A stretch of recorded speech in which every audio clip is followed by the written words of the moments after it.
Peoples party को PTI के साथ। लेकिन मैं अंदर से एमके हूँ।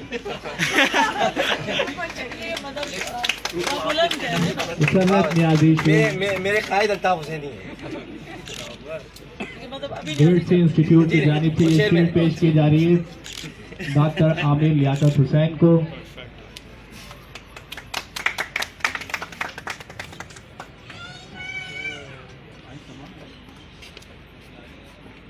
हमारा आपको तो चाहत होगा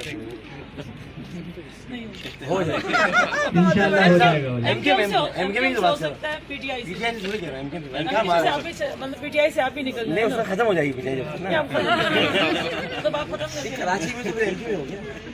हम तो चाहते वफा पर उम्मीदवार होंगे सारे।